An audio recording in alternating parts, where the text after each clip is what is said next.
Students welcome to my YouTube channel. ये question है कि 135 और 225 का हमें एचसीएफ फाइंड करना है बाय यूक्लिड डिवीजन एल्गोरिदम। तो एचसीएफ तो हम पहले भी जानते हैं कि एचसीएफ फाइंड करने का जो लॉन्ग डिवीजन मेथड है वो ये है कि दो नंबर में से जो बड़ा नंबर है इसको हम डिविडेंड बना देते हैं और छोटे नंबर को डिवाइज़र। और ये एक फॉर्मूला आपने पढ़ा था छोटी क्लासेस में कि dividend equals to divisor into quotient plus remainder. ये डिवाइड एंड चेक का हम फॉर्मूला यूज़ करते थे। तो यही यूक्लिड डिवीजन है एल्गोरिदम में, इस फॉर्म में हमें इसको लिखना है। तो जैसे हमने फर्स्ट स्टेप में किया कि 225 को 135 से डिवाइड किया तो 1 पे चला गया 135 और रिमाइंडर हमारे पास आया 90। अब इस स्टेप को हमने लिखा इस फॉर्म में, 225 डिविडेंड है तो 225 इक्वल्स टू डिवाइजर 135 है, कोशेंट 1 है और रिमाइंडर 90 आया। तो 135 इंटू 1 प्लस 90, अगर इनको आप सॉल्व कर दो 225 आएगा।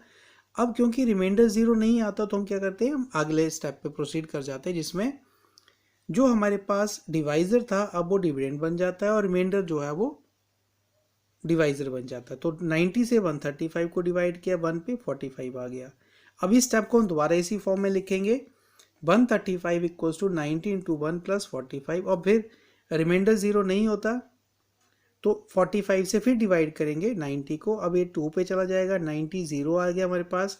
तो जो 45 है जो लास्ट डिवाइजर है वही इसका एचसीएफ होता है नंबर्स का। तो हमने इस स्टेप को दोबारा लिखा इस तरह से कि 90 equals to 45 plus 2 into 2 plus 0 equal, तो यहाँ पे क्या हो गया, रिमाइंडर 0 आ गया। तो इसका मतलब क्या है कि यहाँ पे हमारा जो डिवीज़न है वो यहाँ पे कंप्लीट हो जाती है। तो जो लास्ट डिवाइजर है वो हमारे पास 45 है, तो ये एचसीएफ होता है। अब ये स्टेप्स आप पहले जानते हो कि लॉन्ग डिवीजन मेथड है, लेकिन इनको इस फॉर्म में लिखना, dividend equals to divisor into quotient plus remainder, ये यूक्लिड डिवीजन एल्गोरिथम है जिस फॉर्म में आपको इसको लिखना है।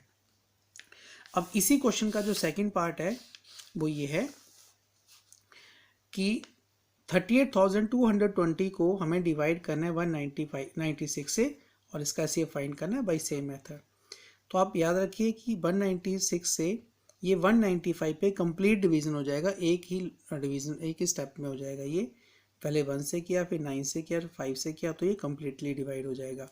अब क्योंकि 195 जो डिवाइजर था उसी ने रिमाइंडर 0 कर दिया तो 196 जो है 196 ही इसका एचसीएफ होगा। तो इसको किस तरह लिखेंगे, वही फॉर्मूला कि dividend equals to divisor into quotient plus remainder. क्योंकि रिमाइंडर 0 आ गया है तो 196 जिससे हमने डिवाइड किया वही इसका एचसीएफ हो जाएगा। इसका थर्ड पार्ट है क्वेश्चन का कि हमें एचसीएफ फाइंड करना है 867 और 255 का। तो फिर दोबारा बड़े नंबर को डिवाइड किया 255 से और हम साथ साथ में स्टेप्स लिखते जाएंगे।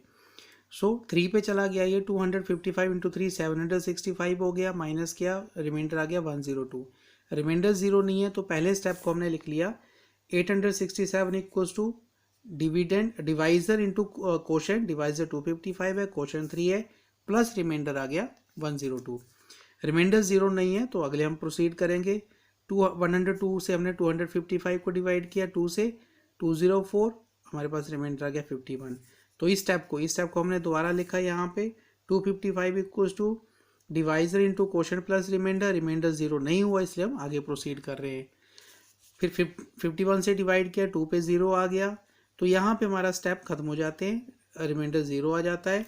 तो यहीं पे हमारा जो यूक्लिड डिवीजन है वो यहीं तक चलता है कि 102 equals to 51 into 2 plus 0, remainder 0 आ गया तो लास्ट जो डिवाइजर था वही हमारा एचसीएफ होता है। तो ये थे 3 parts bye Euclid division algorithm. Thank you.